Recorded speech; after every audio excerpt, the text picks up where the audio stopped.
Salut, j'espère que tu vas bien. Aujourd'hui, je vais te donner 5 conseils qui sont pour moi très importants quand on fait de la guitare. Si tu fais déjà de la guitare depuis un moment, il y a des chances que tu les connaisses quasiment tous.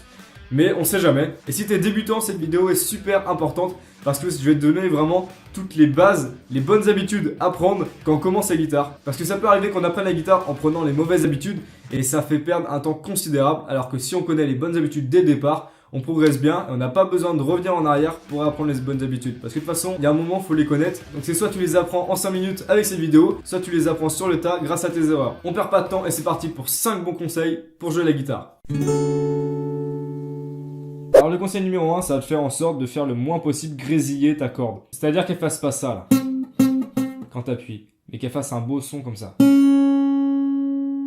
En fait, ça va être tout simple parce que ta case, elle fait tout ça comme distance. Et l'objectif, ça va être de mettre ton doigt le plus possible vers ta rosace. La rosace, c'est ça. Donc le plus possible vers le trou ici. Ok? Pas par là, mais par là. Ok? Donc si tu appuies par exemple sur cette case-là, là, hop, le doigt, faut pas qu'il soit là. Au milieu, ça peut bien sonner, ça peut être pas mal. Mais le mieux, c'est de le mettre le plus possible juste avant la frette. Tu vois, la frette, c'est le bout en métal ici. Le but, c'est pas mettre le doigt sur la frette, mais juste avant. Parce que écoute bien, si je mets le doigt sur la frette, ça fait ça. Alors, on entend un truc, hein. Mais normalement, le vrai son que ça devrait donner, c'est ça. Donc là, je me suis décalé un peu. T'entends la différence? Voilà. C'est pour ça qu'il faut bien mettre le doigt juste avant la frette. Ok? Donc ça, c'était le premier conseil qui va te permettre de ne plus faire grésiller tes cordes. Deuxième conseil qui est assez basique, il y a des chances que tu le connaisses déjà, mais je te rappelle, ces vidéos elles s'adressent vraiment pour les débutants. Mais si tu pratiques déjà la guitare et que tu veux être sûr que tu appliques déjà ces conseils, c'est une bonne idée de regarder la vidéo. Donc ce deuxième conseil lui va te permettre de gagner en vitesse quand on joue note par note. Donc par exemple pour les solos, c'est indispensable d'utiliser ce conseil. C'est tout simplement, par exemple on va prendre les 4 premières cases. Si je veux faire une petite mélodie comme ça, l'objectif ça va être d'utiliser un doigt pour une case. Donc là, index pour la première, majeur pour la deuxième, annulaire pour la troisième et auriculaire pour la quatrième. Donc là, dans la petite mélodie que j'ai jouée, je ne me suis pas servi de la quatrième, mais seulement des 3 premières. Et si tu remarques bien, j'utilise bien l'annulaire pour la troisième case, le majeur pour la deuxième et l'index pour la première. Ça fait ça.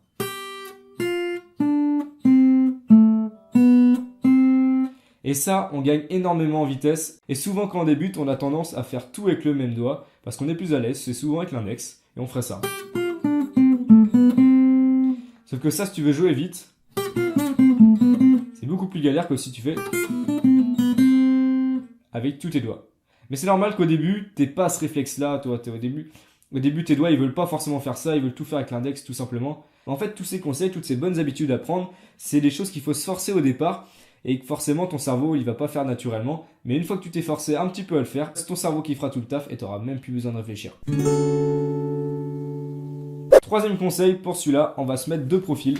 Et ces conseils, il va te permettre, un peu comme le premier, de ne pas faire grésiller tes cordes. Et il va aussi te permettre de mettre le moins de force possible, tout en étant sûr de faire sonner ta corde. Pour faire ça, en fait, on se rend compte que pour appuyer sur une corde et être sûr de bien la faire sonner, il faut être hyper précis au niveau du doigt. En fait, il faut appuyer l'endroit où ça fait mal, c'est-à-dire le bout de l'os. La corde, faut bien la mettre près de l'ongle, tu vois. Alors pas sous l'ongle, parce que du coup, tu n'as aucune force, c'est un creux sous l'ongle. Mais si tu mets juste au bout de l'os, c'est là où tu vas concentrer le plus de force et donc c'est l'endroit parfait pour appuyer sur ta corde. Et c'est l'endroit qui fera le plus mal au début, mais après tu vas voir que tes doigts vont s'habituer et tu auras de moins en moins mal. Donc tu vois, quand je mets mon doigt sur la corde, je vais pas le mettre comme ça, tu vois, pas avec cette partie-là, mais bien sur le dessus ici. Donc je vais venir faire une sorte de pont, tu vois, qui va venir comme ça. Pas comme ça, mais un pont. Le bout du doigt ici, en fait, doit arriver perpendiculaire à ton manche. Il doit vraiment arriver tout droit. Pas comme ça, paf, droit, comme ça. Et pour que ton doigt il arrive bien droit comme ça, que tu aies le plus de force possible, et que surtout il ne touche pas la corde du dessous, ni la corde du dessus, il faut qu'il arrive en fait comme un pont comme ça. Tu vois un peu le pont que je fais? Et bien ça, c'est une bonne habitude aussi à prendre, c'est de faire une espèce de cercle entre ton pouce et ton index.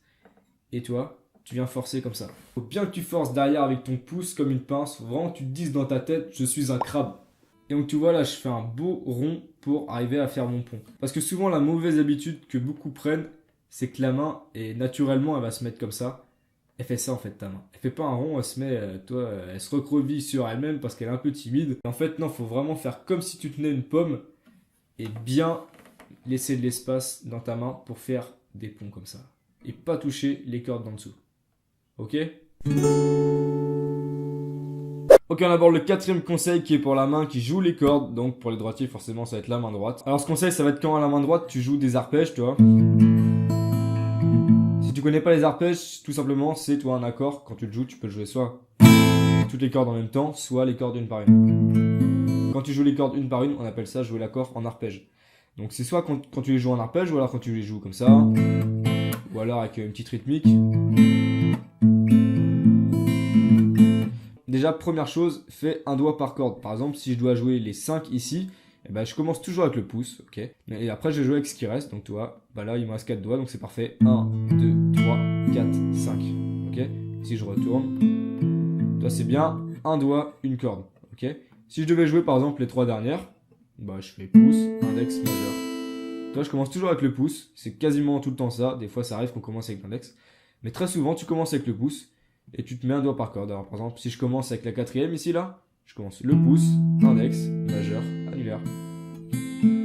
Donc tu vois, ça c'est une bonne habitude à prendre aussi parce que si tu fais tout avec un doigt, tu te rends compte qu'à un moment tu vas être bloqué par cette technique parce que tu pourras pas laisser vite. Alors que si tu te mets un doigt par corde, tac, là j'ai joué toutes les cordes une par une.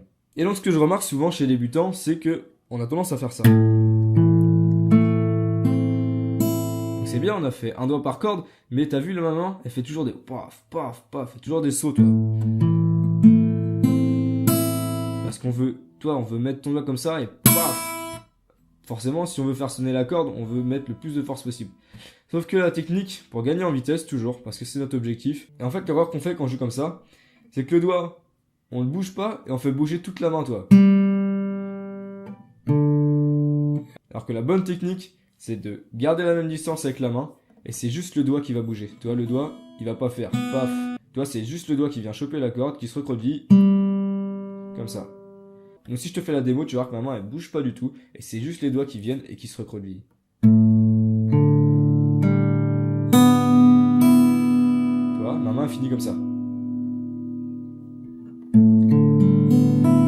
Et ça, c'est une super bonne habitude à prendre pour gagner de la vitesse parce que si tu fais toujours ça, tu vas perdre énormément de temps. Ok? Donc, tac, tac, tac, tac, tac. Et donc, du coup, forcément, si tu joues plusieurs cordes en même temps, ça va être la même chose, hein, le même principe. Paf.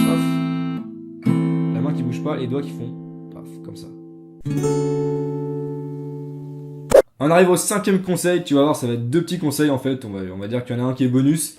Et c'est pour moi les plus importants quand on joue les accords pour gagner de la vitesse.